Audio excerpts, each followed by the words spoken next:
Good afternoon, Paul. Welcome. Good afternoon, Bruce. Good to be here. That's great. It looks like experiencing Gigli with quality audio is an unusual book. What motivated you to write it? Well, there were two reasons, Bruce. Firstly, it was about Benjamin Gigli, the famous opera singer who's passed away many years ago now and has got such a remarkable, unusual voice. The second reason was about the challenge and the great difficulty of going to reproduce such a beautiful and outstanding singing voice with audio equipment. So they were the two overall reasons why I wrote the book. Very good.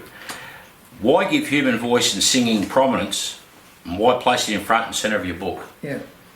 Well, each of us has a unique voice. That's an interesting thing that we think of. How many people are alive on the planet, and each person's voice is slightly different. They're not the same. It's like your fingerprints, and to reproduce the differences between people's singing voice and even just their spoken voice is really about bringing out what's unique to them and their special qualities. So that's important. That part's important, and for a host of reasons, being able to preserve that uniqueness and that special vocal capability, the differences that different people have, is an important thing to achieve, and it's often surprisingly overlooked. People don't think about the fact that it's what makes us it's one of the things that makes us a unique person is our voice. Our voice. If you think about it, think about your friends, your mother, your daughter, people you know. You can recognise instantly who they are without seeing them by their voice. It's like a lot of the rock and roll singers, Freddie Mercury, Yes. Mick Jagger, Yes. Paul McCartney, John Lennon. They're Yes. so recognisable. And Yes, you hear it and you go, exactly. You know exactly who that is. That's exactly right. Yeah. Well, that's interesting. Yet, why does a voice and singing that sounds real, nuanced matters? What would you say to near enough is good enough? Well, putting it in context, when we make music, there's all kinds of instruments, and we think about, piano, violin, horns. There's so many instruments that can be used to make music, and they're all enjoyable to listen to. But one fundamental fact, we can experience this ourselves on particularly poignant occasions, that of all the instruments that make music, the human voice is the most expressive of all. It doesn't mean that each person or each singer has got that ultimate expressiveness, but potentially, an excellent, outstanding singer has got an ability to express things that really it's a unique quality to human voice. And one of the things that is really fundamental in opera singing in particular, which the book's about Benjamin Gigli, he's an opera singer, is the huge amount of training and development that goes into taking a really expressive instrument, the human voice, and making it and honing it and shaping it and actually making it more expressive, more capable. So what you find with a top flight opera singer is they can express a whole range of emotions. When we're used to listening to a lot of regular songs on the radio, we might hear one or two, or maybe often just one main emotion in the song. It might be joy, it might be happiness. But when we hear a really gifted opera singer, they can go from sadness to joy and back again. They can express a whole, it's a bit like, looking at a rainbow. They can express a whole kaleidoscope of different emotions within a single song. But it takes a unique voice and a lot of training and expertise to achieve that. And to be able to get that same conveyance through an audio system, the system needs to be very capable to actually... So it's something special to be able to listen to a song and get all that whole range of emotions coming out. Okay. It's become obviously very moving. And getting back to the expressiveness, what we can experience through when audio reproduction's outstanding, we've got an outstanding singer, is they have an ability to cut through and reach us that often can't get conveyed in other ways. So it's almost like being distracted, thinking about other things, being busy at work, the whole thing, and then suddenly the conveyance of that song just shakes you and like bypasses all of that and reaches you in a really deep way. And one example I gave in the book about this was actually a music writer who had his brother died really suddenly in a car accident, and he was struck down by grief, and he couldn't enjoy music, he couldn't enjoy anything, he was completely just shut down. And a good friend of his, and I talk about this in the book, who was seeing his friend, really just not himself, suggested he play a couple of songs, and one of them was gave him a CD of Benjamin Gigli, and this writer was mainly into rock music, particularly heavy rock. So when his friend gave him an opera singer, like he almost wanted to give it back to him, you know what I mean? Because it's just not like his genre, right? Yeah. So but because he was such a close friend, you feel like, I'll listen to the frigging thing, So he had that kind of attitude. Well, okay, he's a mate, so I'll humour him. Just to appease him. Just to appease him. Lo and God, he wrote about this in an article. So for the first song that he played on the CD of Gigli, something just incredible happened. It just shook him up inside, and tears started pouring down. I think what happened with him was he had a lot of emotions of grief, but they weren't able, he was kind of stuck. And what the beauty of the song did was to release all those emotions within inside him, and actually, allowed him to be receptive again. He was kind of stuck. And he talks about that in an article that he wrote. And he made mention of Gigli in it, and I think that's a remarkable story for someone that music was such a passionate part of his life, part of his livelihood, but he was playing his rock and roll songs and they didn't work for him anymore, and it was Gigli, an opera singer who would never have listened to it, except a friend said, "This is something special, you've got to listen to this may help you." Okay. And it actually did, yeah. Good. Can you explain why the human voice is so difficult to reproduce well? Yeah, I'll just put that in context. We have, particularly in contemporary society, a focus on images and the written word. So images can be used to sell things, a lot of advertising. A lot of social media is all image focused, and what's happened is the focus on sound and being able to listen well and articulate well and notice what's happening with sound is diminished in comparison to historical times.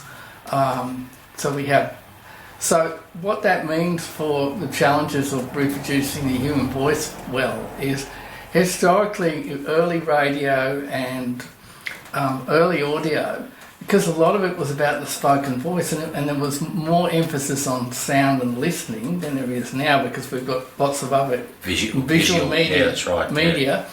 Yeah. So it means that the tuning of radios and the tuning of earlier audio equipment was very more focused on getting the sound of the voice right, sounding natural, sounding real. Whereas now it's all about the rest of the music, other sounds, special effects.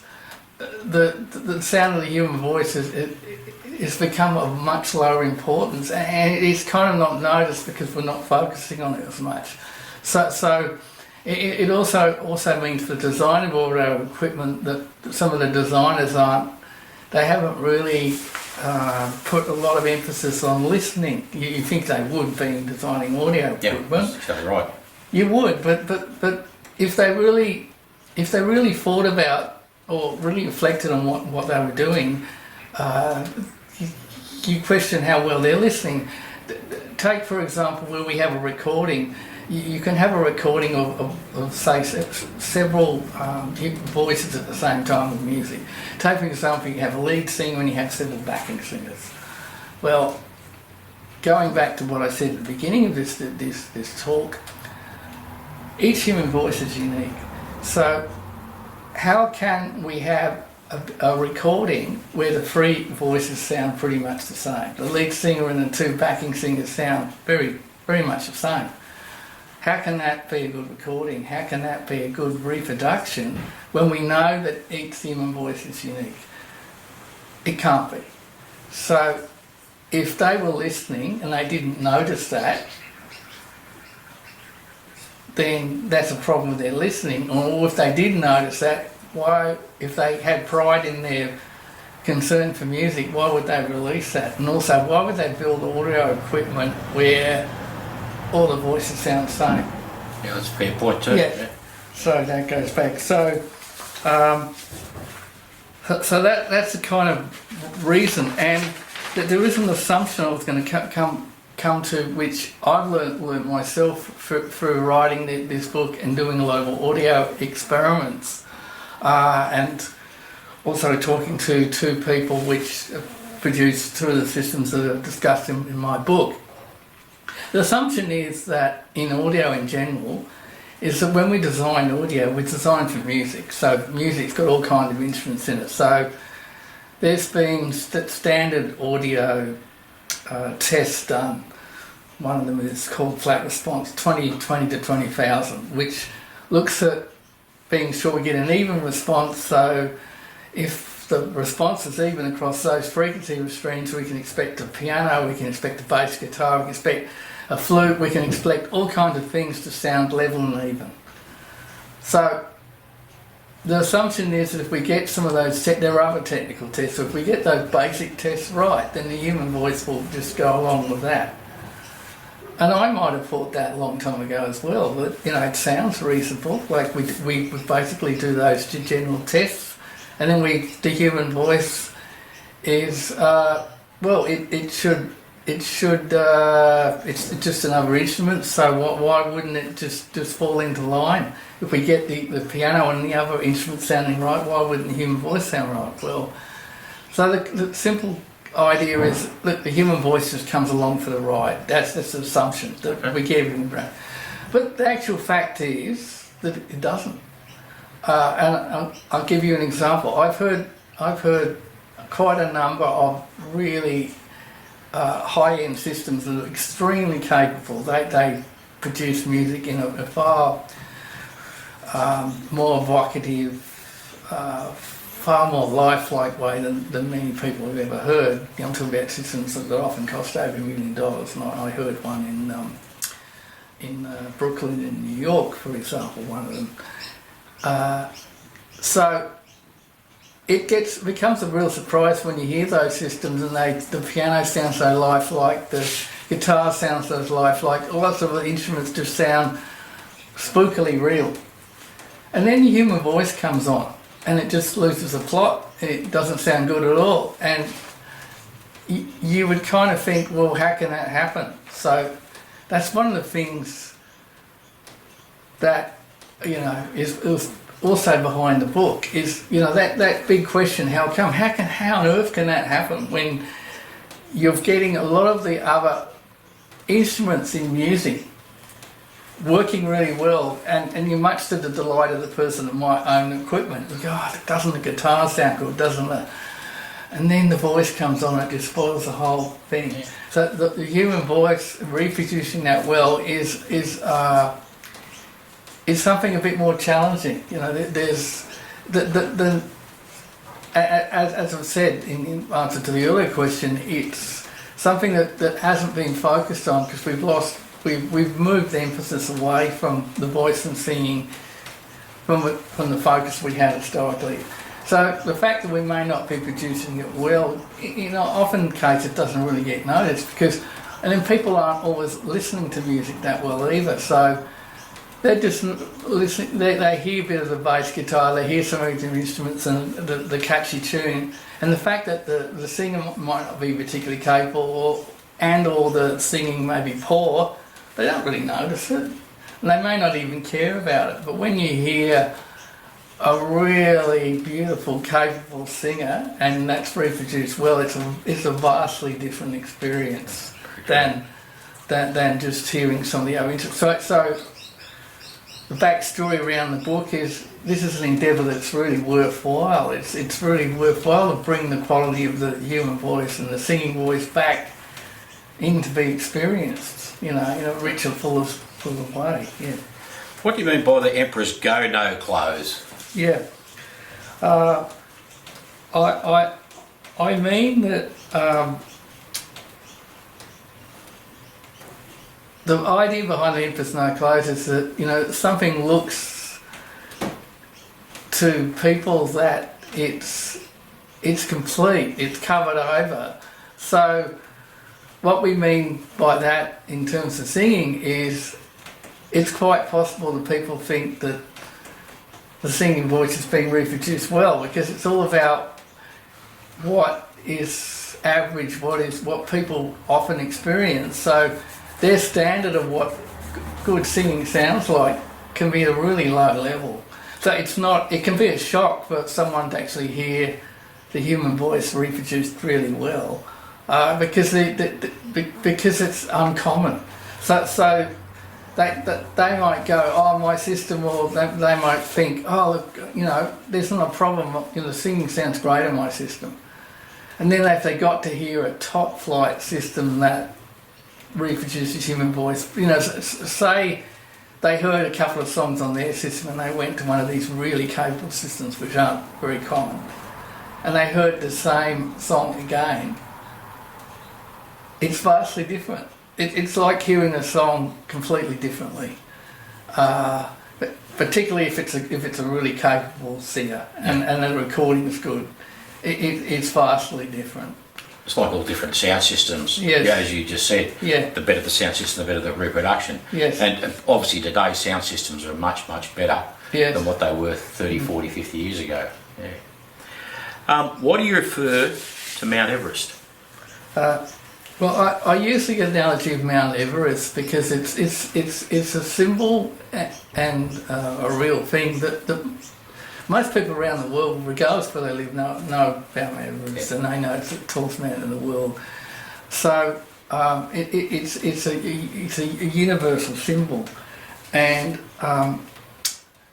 I use it as a discussion in the book in places. And I've used it elsewhere in discussions about audio because I find it a valuable analogy. We know that climbing Mount Everest is risky, dangerous and difficult, and getting better and better audio reproduction, particularly the singing voice, becomes increasingly challenging. And, you know, when we talk about climbing Everest, we're talking about, you know, the path can narrow as we get. There's only certain ways to reach the summit, and there isn't. There's certain tracks that get you there, and there's some that are risky.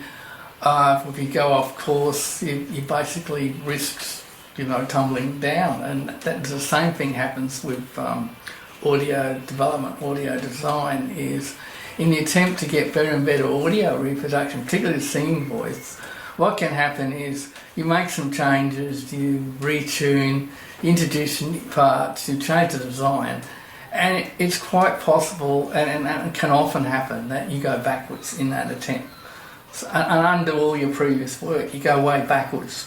So it's this journey of backwards and forwards, and it's on the metaphor of the mountain is very much a challenge of trying to go higher and higher at the summit. It's not just a path of persistence or effort. So you can put a lot of effort to get a bit higher, and you just don't get higher. So it's skill, it's technique, it's ability to listen. So the metaphor of audio being like in Everest is a way of conveying those difficulties. Yeah. Your book seems to be a celebration of ingenuity and persistence. Can you elaborate on that more? Well, there's the people that have involved in trying to achieve really high-end audio and high-end reproduction of human voice have certain qualities about them that, I guess a lot of people wouldn't have to some degree. One of it is the tenacity and persistence and the ingenuity of trying things that other people may not have thought of. And it's those qualities that and often willingness to have made a lot of experiments, a lot of tests that have failed, like to live through a lot of failures. For example, one of the systems in the book was as I said in the book, it's a really odd combination of what you might describe as oddball characters. We have an ex-World War I fighter race. We have a person with really fine mechanical skills. The same kind of precision engineering as a watchmaker. He was able to make fine design parts unaided. With the right tools. Yep. And a willingness amongst these people to share their knowledge and keep iterating and keep improving. So the EMT gramophone, which is based on one of the systems that I cover in the book, is so far and above a regular gramophone system that most people have heard that they would be flabbergasted to hear the difference. It's just, people think of gramophones as, that's some old antiquated technology and it doesn't sound particularly good. Because a lot of the commercial gramophones that were sold, the people that turn up that most people have ever heard, I like that. But this company, EMT, there's a few left in the world, but this company which I cover in the book, that they took the best engineering design principles. They worked out the shortcomings in commercial designs and worked on ways to improve build a better mousetrap. And what the EMT gramophone does, particularly for the reproduction of human voice, it's hard to equal. It produces the human voice more naturally, more authentically, and more realistically than often many $1 million plus systems. And that would surprise a lot of people. That a lot of people would go, how can? Well, the book explains some of the reasons why. It isn't chance that gramophone is as good as it is. They didn't just fluke it. It wasn't just luck. No. Yeah. Well, it's good you bring that point up, Paul. Yeah. I remember my late great-grandmother, my grandmother, not great-grandmother, she was into Ray Charles, she was into Glenn Campbell. Right. I love those artists myself, but she had a gramophone herself. And she used to say to me, Bruce, have a listen to this guy. I was a young fellow about 8 or 9, she played Mario Lanza. Yes. And the voice Mario Lanza had was superb. It was. And coming out of that gramophone, what we call bottom, I play a bit of guitar myself, we call bottom end. Yes. The bass in at the bottom end was just absolutely brilliant. Yes. Yeah. Yes. So, if you could only highlight one discovery made in writing this book that made you think, that stopped you in your tracks, what would it be? It's really around the differences between music and other art forms. So, and preserving that, so in the context of preserving that. So what I came to realise was preserving a book and preserving a painting and music, recorded music, are quite different. And the difference might seem unimportant, but actually it is quite important. The difference is that with a book or some other manuscript, as long as it's still legible, it's not covered up with dirt, and it hasn't been defaced, the paper hasn't been defaced and damaged. Then we can access it and still appreciate it. Obviously, over time, we need a certain level of education and certain things that affect our interaction with that work. But the physical medium, as long as it's not impeded in those ways, and same with a painting. If the painting's kept clean, if we prevent deterioration, so the colours look close to what they looked at when it was first reproduced, then we can get a good impression of what the painting is trying to convey. Music is a little different to that, and people wouldn't necessarily have kind of picked up on this point.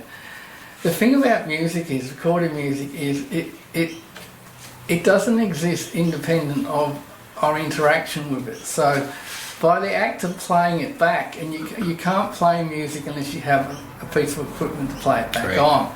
So it doesn't exist. You can have all the records, you can have digital media, you can have whatever, but it doesn't come to life, obviously, until it's played back. And so the recording itself, the condition of that, if it's a record or tape or whatever, that affects our ability to appreciate it. But the piece of equipment actually changes our experience of it. And a simple way of explaining the importance of the playback and the significance of it was, I had an occasion many years ago to visit someone who was selling some records from home, and he was obviously an enthusiast. He had some really rare records, so I bought a couple of records from him, and I was quite curious because he'd spent a lot of time and effort building his sound system, and I asked him if he minded and would have a quick listen to a couple of tracks of the records I bought on his system before I went. He was obligingly enough, and I had a listen to a couple of these songs by Alice Cooper, and he'd also had a lot of time and effort, you could see, in building his system. He has some quite large subwoofers, two of them, not just one. And the bass reproduction of the system seemed quite strong and full and wasn't lacking. So how this relates to the experience was, I took the same record home, and obviously I played it on my own system, and I was quite shocked as to how different it sounded. And I'd been a bit of a bit mad, a bit anal in the development of the bass capabilities of my own system. So I'd spent both in time and money more on the bass capabilities of my own system than many people would ever spend on their whole hi-fi system and more. So, and there also been quite a lot of incarnations. I tried lots of various things. So what I'd ended up with was, after a lot of time, money and effort. So why did it sound different? Well, and why is that important? Why is the playback significant? Well, what I didn't realise when I listened to the songs on his system was there was a lot of bass content, and it was coming out, but it was the way that the reproduction of that content of his songs affected your experience of the music. So what I realised was that what the bass reproduction of my system was doing was conveying a mood, a particularly malevolent mood, a dark, almost satanic mood to his songs, that wasn't coming out hardly at all. Like, you could barely notice that. Like, you could hear the bass on his system, it was there, but your experience was very different. Like, it was, frankly, when I heard his songs on my system, I was almost scared by them. Like, I realised that how much malevolence he'd actually put into some of those songs was really, frankly, it was creepy. Yeah. But that was all intended. Like, when he wrote those songs, like, the artist had put that in there. So this is why the playback of the music only comes alive on the playback. So it's when we think about the artist and the, careful recording process, and we've got a really excellent song, that can be a bit like a book being defaced, or we put some dirt over it, or we rip a page, or we cut out some words. That's what can happen to music. We think we know a particular song, or we think we've heard a particular song, and we think we know what it is, and we may not. If we heard that same song again on a system that was way more capable, and we were in a receptive mood to listen, and we were ready to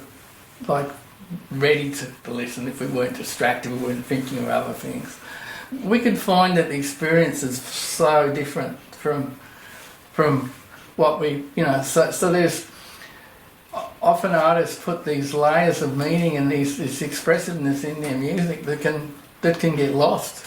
So what I realised was it wasn't just about, it's great to be able to preserve the music, but that preservation, unlike having a live in just having a physical copy, the importance of the playback in actually what the music actually is. So experience of it can change radically depending on how it's played back. And that was, and I'd never, before I wrote this book, I'd never really given that any thought, and I hadn't come to that understanding. But well, Paul, all the best for the book, mate. Yeah, thank you. Yeah, my pleasure. Yeah, cheers. Glad to help, and I really hope it goes well for you.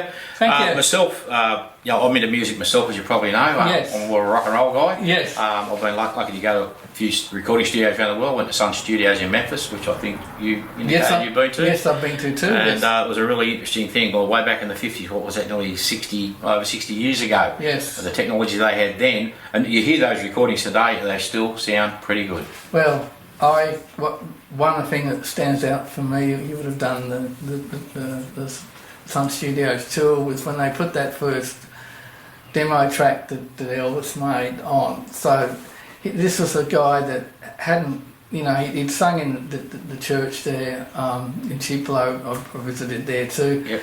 And so he got schooled in gospel type singing. He did have a bit of a musical background, but he at that point he didn't have a manager. He didn't have any supports. He was just someone that came in off the street, as other people did. That anyone could come in and record. No formal training whatsoever. And you hear that first demo recording. It was so seriously good. Yeah. It stopped me in my tracks. I was there with the other group of people I was walking around, and it came on the speaker, and I thought,